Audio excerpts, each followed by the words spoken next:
अस्सलाम वालेकुम भैनों ते भराओ। बिस्मिल्लाह रहमान रहीम।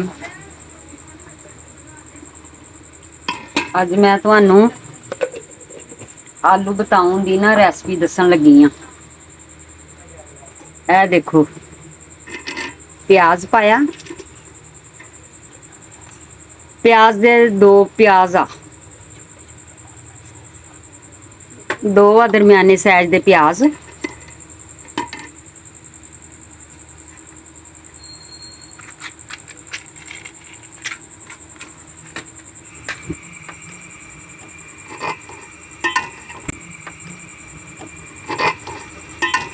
जी तुहानू अज ना बताऊं बनाने दसदी है।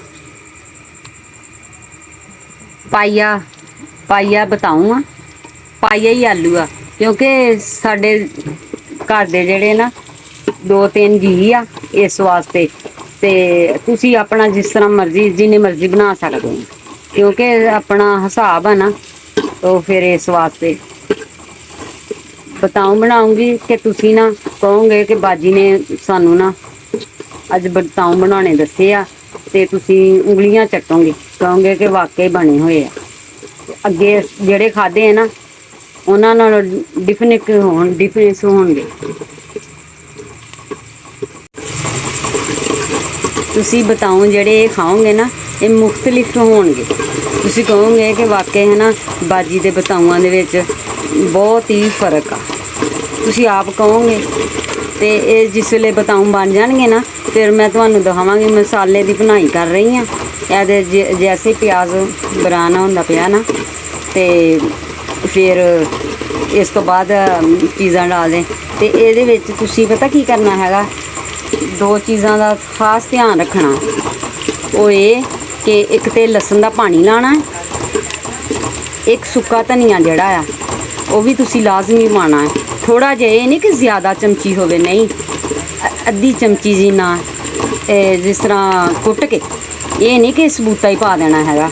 हैं भैनों ते भरावो, मैं तुहानू ना सही सही गल्लां दसदी हैगी इस वास्ते कि तुसी आप घर पकाओगे ना, जो तुसी आप कहना कि वाकई है ना सानू किसी दे कोल किसी दी हैल्प की लोड़ ही नहीं हैगी, असी आपे खुद बना लेने हैं। इस वास्ते ते जैसे ही मसाले की भुनाई होने लगी आ, हुण तुसी देखते रहियो ते मैं तुहानू बना के दिखावांगी। तुसी कहोगे कि वाकई बाजी ने बना। आ देखो लसन का पानी पान लगी है, आ देखो लसन का पानी पाया, ते लसन का पानी पाया, ते ए देखो ए अद्धी चमची हल्दी दी, अद्धी चमची नमक दी, ए देखो ए अद्धी थोड़ी चमची मिर्चां दी पाई है, छोटी जेड़ी, वो इस वास्ते मिर्चां दे उपर चढ़ जाती है। अपना मिर्चां जड़ियां ना बताऊआं दे उपर चढ़ जाती, बहुत थोड़ी। टमाटर ये ज़्यादा नहीं ये मिर्च पाई दी, बिल्कुल थोड़ी पाई दी।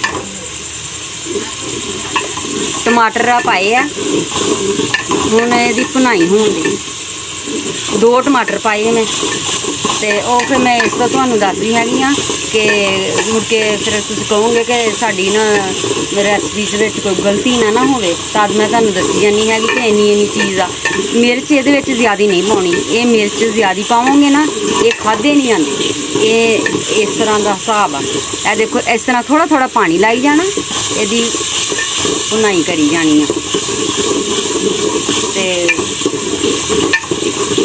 जैसे मसाला बन जाए ना, बन जाएगा, तो मैं तुहानू एक पाइया बताऊँ ठीक। तो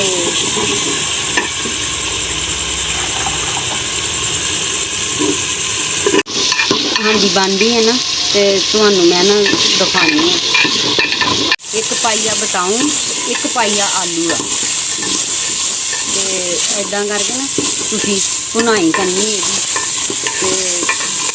क्योंकि अपने अपने घर का हिसाब होंदा वा। माशाअल्लाह किसी दे जिन्ने जाने आ, ते साडे बिल्कुल 3 जाने आ, इस वास्ते ना आ देखो ਆ ਜਿਹੜੀ ਹੁੰਦੀ ਆਪਣੀ ਸੁੱਕਾ ਧਨੀਆ, ਉਸ ਨੂੰ ਵੀ ਤੁਸੀਂ ਪਾਣਾ ਹੈ। ਅੱਧੀ ਕੁ ਚਮਚੀ ਇਹ ਪਾਇਆ ਸੁੱਕਾ ਧਨੀਆ ਪੀਸਿਆ।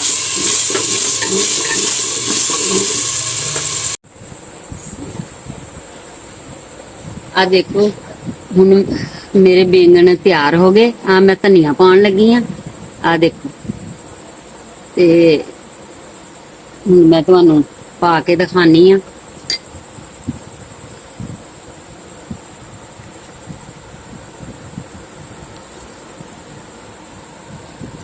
माशाल्लाह किन्ने जबरदस्त बने आ।